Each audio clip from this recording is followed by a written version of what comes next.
السلام عليكم ورحمة الله وبركاته ومركل يا عشركي أنا واحد اللي علم باريستا أنتني لسه عت عشر كان متكي كوري وحن واحد اللي واحد علم باريس عشر كان وحن واحد دونا نوعية كل دون أي لا علم باريستا علم باريستا أي نوعية بدن هاي وأي كل دون تهاي أنت على بلا علم باريستا وحابون إن السويديو محيط هاي هدفك لقل لي علم باريستا waxaa jira laba nooc oo cilmi baaris ah oo kala ah mid saafi ah oo loo yaqaan bio research iyo mid la dabaqay oo loo yaqaan applied research mid saafiga ah waxa la sameeyaa si loo ogaado xogta uu leeyahay ama xogta uu leeyahay si loo ogaado xogta asaasiga ah ee cilmiga sayniska marka la sameeyo cilmi baarista noocan ah hadafku ma aha in la adeegsado durbaba natiijada ka soo baxday ee hadafku waxa uu yahay in la horumariyo cilmiga jiro la cadeeyo lana sharaxo xiriirka ka dhaxeeyo laba doorsoome ama wax loo yaqaan variables hadafka cilmi baaristan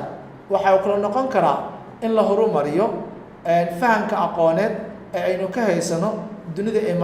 dunida aan maanta ku noolnahay waxa laga yaabaa in qofku isweydiiyo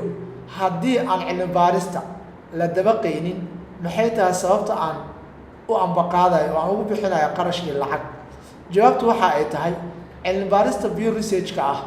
haddii aan la ambaqaadin ma suurtagelaysa in la sameeyo midda kale ee loo yaqaan applied research-ka waa labo isku xiran mid kale ayuu ku xiran yahay waxaana horeeya midda loo yaqaano bio research-ka ama cilmi baarista saafiga ah tusaale waxay noqon kartaa cilmi baarista saafiga ah haddii la doonayo in wax laga ogaado meeraha ama Mars ama Jupiter waxay noqonaysaa in la sameeyo bio research maxaa yeelay natiijada cilmi baarista ka soo baxda meerayaasha maanta hore lagama dabaqaayo waxay noqonaysaa mustaqbalka dambe in la isticmaalo sidaas aawadeed cilmi baaris kasta oo la ambaqaado wixii ka soo baxana aan markaasi action loo bedelaynin waxa ay noqon kartaa wax loo yaqaan bio research dhinaca kale marka aan ka hadalno cilmi baarista loo yaqaan applied research ama mid la dabaqay guud ahaan cilmi baarista la dabaqay waxaa loo ambaqaadaa si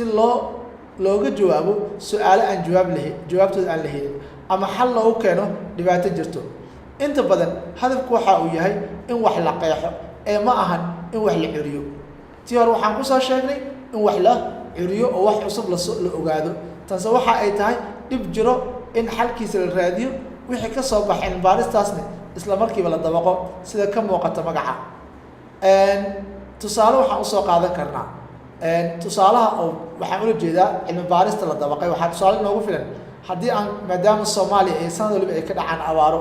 ama roob la'aan waxaa la baaraa cilmi baaris lagu sameynaa geedaha la jaraayo ama dhirta la gooyo xiriir ma leedahay abaaraha soo laabtay ee Soomaaliya haddii cilmi baaristaas la ambaqaado wixii ka soo baxo ay noqoto in ama geedihii la abuuro ama jarista laga gooyo waxay noqonaysaa cilmi baarista la dabaqay ee loo yaqaan applied research labaduba muxuu yahay farqiga u dhaxeeya marka haddii aan soo koobno farqiga u dhaxeeyo cilmi baarista bio research-ka waxaan ku sheegnay waa cilmi baaris la ambaqaado si loo ogaado wax cusub oo adduunyada ka jirin macnaha muhiimaddu waxay tahay in wax la ogaado adduunyada ay ku noolnahay in loo ogaado wax cusub muhiimadduna ma ahan in markaas wixii ka soo baxay cilmi baaristaas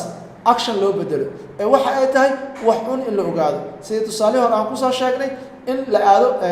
Marska wax laga baaro ama meerayaasha ama Jupiterka in wax laga baaro wixii ka soo baxayna waa wax la ogaaday ee maaha wax markaas ficil loo bedelayo applied research waxaan ku sheegnay waa cilmi baaris marka la sameeyo wixii ka soo baxo action loo bedelayo dib ayaa jiray dhibka jira ayaa waxa lagu sameeyaa cilmi baaris wixii ka soo baxo dhibkaas ayaa xalki loogu raadinaa marka taas ayaa waxa loo yaqaanaa cilmi baaris la dabaqay haddaba casharkeena maanta ee ku saabsanaa hadafka laga leeyahay cilmi baarista oo aan ku sheegnay laba nooc oo kala ahaan karo bio research oo ah cilmi baaris saafi ah iyo applied research oo ah mid la dabaqay intaas ayaan kusoo koobaynaa waa anigoo ah Shaafici Shariif Maxamed waxaan naga saaciday dhinaca kaamirada saaxiibkay Armeena tani intaan casharkeena saddexaad aan kulmi doono hada billahi tawfiiq والسلام عليكم ورحمة الله وبركاته.